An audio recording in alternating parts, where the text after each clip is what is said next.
Kaa chini. Chris. Leta Kevin.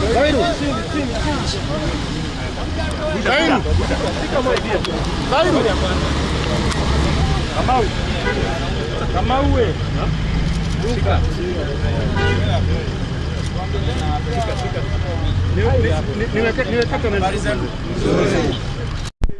Willis, why don't you start? Huyu ni wakili wangu. It's called Willis. I think he will give you a brief statement.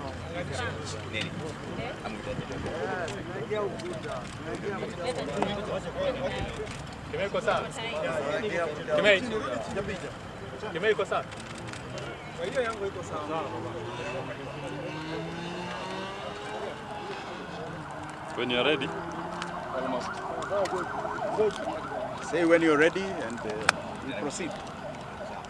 We are ready. Okay.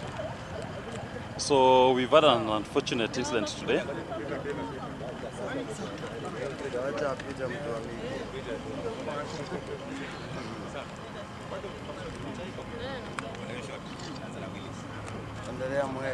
An unfortunate incident today. A blatant violation of the rights of our clients.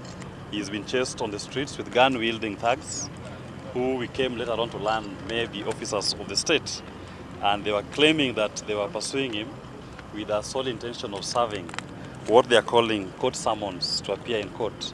Ordinarily, under the law, court summons are served at the residence, non-residence, or the workplace of a person, if he so desired to attend to court. Summons to attend court are never served on the streets in the manner and in the style in which those persons were purporting to be serving these summons. We do believe that this is continued harassment and intimidation of Mr. Wanjigi by the state, misusing its officers to pursue a political agenda, vindictiveness against him for his political positions. Even if there was a desire to serve the summons upon him, we are presently in court in no less than 4 cases in which Mr. Wanjigi is a party and the state is on the other side. His known address is in court records. The state knows which law firms appear for him in all those matters. The state knows where his residence is. And if they desired to genuinely effect service of a court process upon him, then the duty was on them to either serve it on his known counsels or to serve it at his known residence or its office.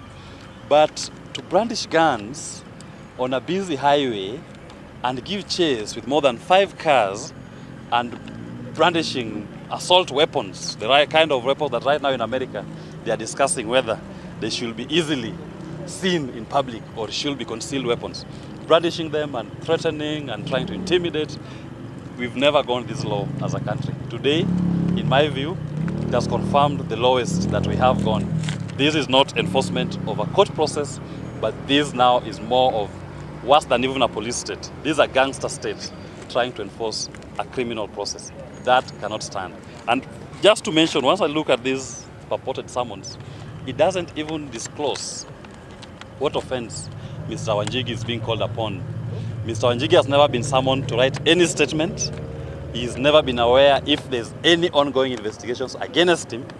And shocking to us is that these proceedings are supposed to take place somewhere in Nyeri. Tomorrow morning. He's never been to Nyeri. Probably in the last 1 year, he's not stepped in Nyeri. So that to say that he has an offense which can only be tried by a court in Nyeri, that actually speaks volumes. He couldn't have been in Nyeri for the last 1 year. He couldn't have committed any offense within the local jurisdictions of the courts in Nyeri for him to be summoned to appear before a court in Nyeri.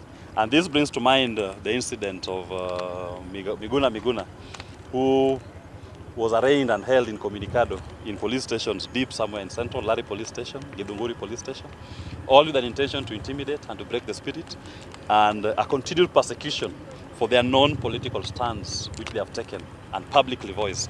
The state is now abusing the process of the law to intimidate and to harass them. We don't think this is how this country should be governed. Sorry, you had a question? No, go ahead. Go ahead. You can ask. Go ahead. Thank you all first and foremost for coming. Today I'm going to be very, very brief. I'll give you a little summation of what happened, and then I will say one thing. I was coming from a lunch at a hotel not too far from here. And on my way, I was on my way home. Just here at the engine petrol station, a vehicle tried to stop us, brandishing guns and walkie-talkies. And they hooted, and they rang a siren saying, stop, stop, stop. I said, what is this? Before we knew it, there were one or two others. So we decided, if they're going to try and find a way to me, let them get me in my home. So we drove towards the home. And then decided, actually, by the way, I think it is better we come to a public place, because this didn't seem very genuine. I'm somebody who has an anticipatory bail in 2 courts. In 2 courts. So why do you have to come for me in this manner? 2 courts. So we drove up to here, and they managed to block the traffic, and they came brandishing guns, banging the doors of the car and the windows, insisting that we open. I think after they saw a small crowd, they decided maybe they should show us a piece of paper. This is the paper that Willis is showing you here. A paper saying, summons issued yesterday, I'm to appear in court on the 1st of March, which is tomorrow morning at 8 a.m., on some criminal charge 251-2018. Normally, as Willis is saying, I would have been called, I would have written a statement, I would have known what it is about. I'm being asked to take a plea on an investigation I know nothing about. Absolutely nothing about. I have no idea what this is for. Nobody has called me, nobody has bothered to try and ask me anything to do with this criminal charge. Now, I said it at my house. They came to my house with over 100 men. Over 100 men on some purported charge that they have found guns somewhere or they are coming to search. Up until today, they've never called me to record a statement of what they did in my house. Never. Never. Never. They have never offered any evidence in court where we are in court for anticipatory bail of any kind that there is any investigation on me. Now, today you chase me all over town to serve me a summons. The other day it's my passport. The time before that, it is something about gun revocation. As I said in my house, this is also becoming comical. Another day it's an obituary. It's a persecution. It's a persecution. And really, I would like to address my old friend, although I don't think we're friends anymore.